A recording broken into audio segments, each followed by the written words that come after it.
Finally, a playoff game at Detroit Pistons' new arena. Little Caesars Arena in Detroit will finally host its first playoff game in what is probably the last chance the Pistons have to make their series against Milwaukee competitive. "Let's make it hard on them," Detroit coach Dwane Casey said. "Let's make it a home atmosphere, because we need everything." The Milwaukee-Detroit matchup is one of two series shifting sites Saturday. Houston and Utah will also play Game 3 in Salt Lake City. There are a couple Game 4 seconds on tap at, well, Philadelphia at Brooklyn, and Denver at San Antonio. The Pistons are in their second season at their new arena, but even after moving downtown, they've had their share of small, dreary crowds similar to the atmosphere during their final years at the Palace of Auburn Hills. But there's every reason to expect a more charged team Saturday night.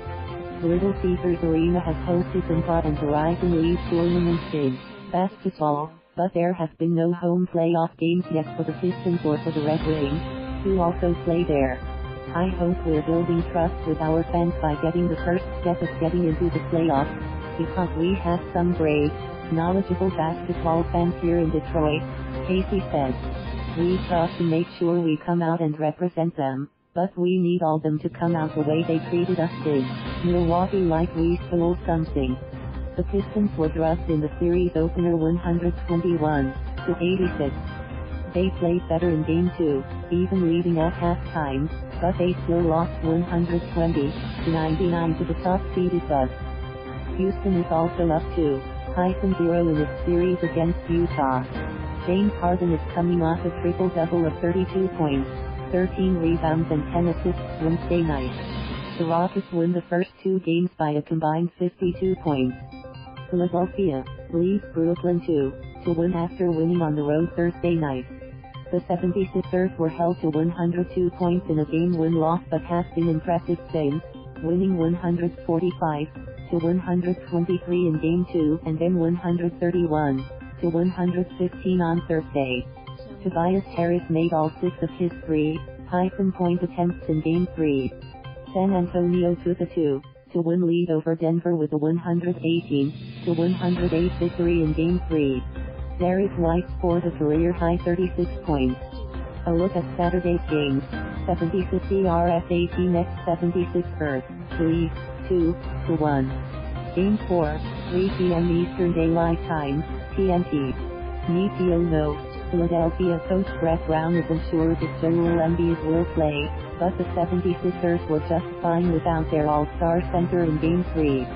He ate MEYON, Brooklyn's lineup combinations.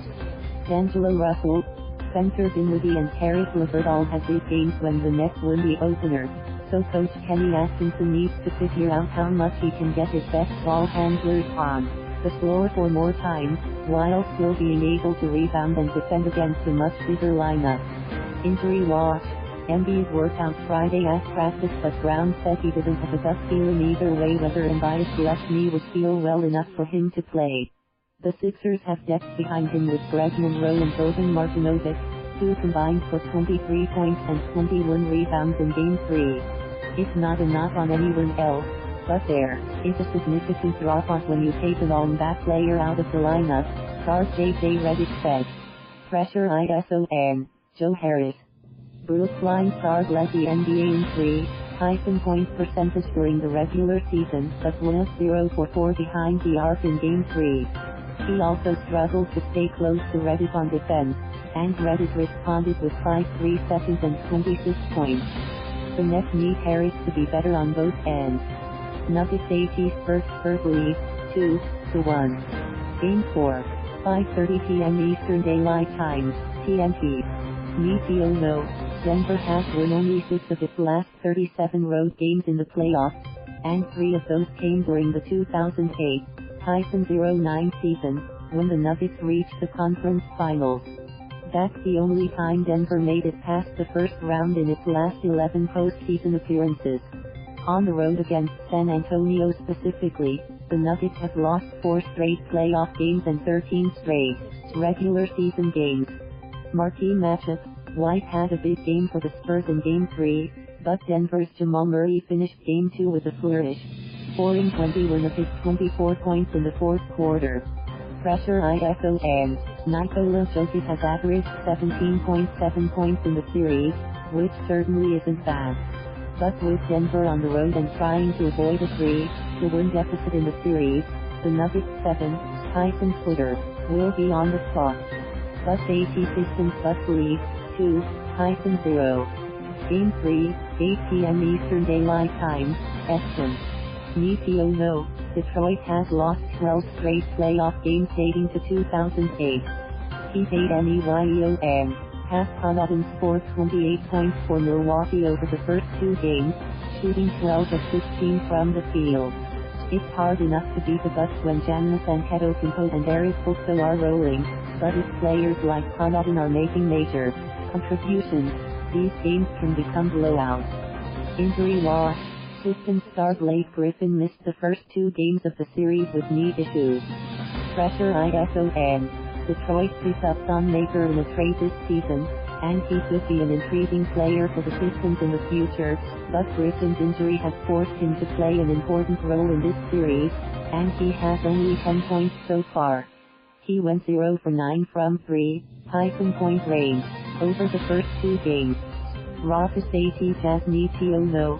The series has been surprisingly uncompetitive thus far, with Houston leading by at least 17 points throughout the second half of its victory in Game 2, after leading by double digits for the entire fourth quarter of the opener. Heat 8 NEYEON. Harden's playmaking. Harden is getting everyone involved, with 10 assists in those games after he managed just 4.8 per game against Utah during the regular season. Tells TAT story. Utah held opponents to an EFG percent of 50.7 during the regular season, the second best defensive mark in the league in that category. In this series, Houston is all the way up at 58.3 against the Jazz. Pressure ISON. Utah defense. Even a defense as tough as Utah isn't going to stop Houston entirely, so the Jazz have to find a way to cobble together more points. Thank you for watching. Please subscribe.